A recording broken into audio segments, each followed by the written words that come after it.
In Nigeria, a country with rich history and diverse cultures, the idea of legacy is deeply linked with both individual and communal aspirations. Nigerians from various walks of life are driven by a desire to leave a mark, not just for personal fulfillment, but for the betterment of society. Legacy is more like a memorabilia, something that belongs to the past. It can be infrastructure. Somebody can leave a very gigantic structure, is legacy for maybe the children to be captured in the will, or it can be social legacies based on good governance, good attitudes. When you remember how kind the person was to you, it's a legacy.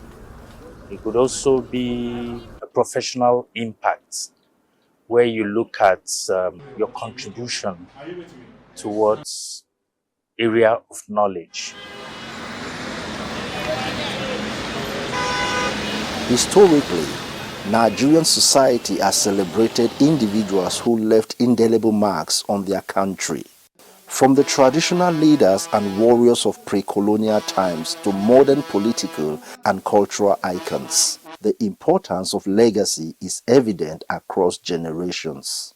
Culturally, our society is one that has an open arms to worthy legacies. When you are a king, you rule your people so well. They remember your time with relish. If you do a lot of charity work, you are kind to people who need support. There's good governance, you are very inclusive. Those are good legacies. But when you are seclusive, exclusive, when you take decisions aimed at hurting some people, that's not a good legacy. You'll be remembered for those things. That's why you say history is kind to the just. History will not be kind to the unjust, because the report card will always be there.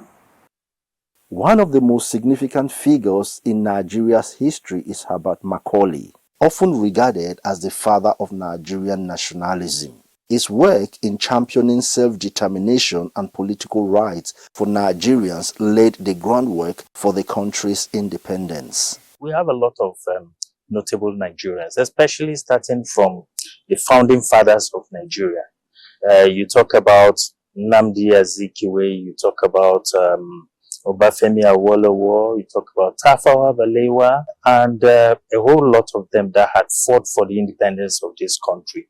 That in its own is a legacy, and we can never forget about them. I can never forget Dora Akunyili for the struggles she had gone through personally to see that there's fake drugs, fake foods, and all of that. I want to mention Goodluck Jonathan, the only one that has handed over power to opposition. And then there's this popular saying, then his ambition is not worth any Nigerian's blood. And I think that is something that will resonate in our head every time we think about democracy. While individual efforts have been critical in shaping Nigeria's legacy, corporations also play an essential role in leaving lasting impact on society. When you talk about corporate social responsibility, from who? From civil societies, NGOs, or even from companies, beverage companies, or other companies that are doing all those things. They support governance through all those things because they have been able to carry out a needs assessment and seen that this community for 5 years have maybe a borehole that has broken down and have been vandalized, and nobody has come to the aid of that community. They will come and work on it. You can say that's a legacy of the person that repaired it. People will remember him kindly for being able to do that. If people are sensitive to their legacies, what they will be remembered for, they will be a little bit more careful. Leaving a legacy in Nigeria, whether through individual achievement or corporate responsibility, is about creating enduring value that continues to impact future generations positively. Our focus on Weekend Deal today will be on leaving a legacy in Nigeria.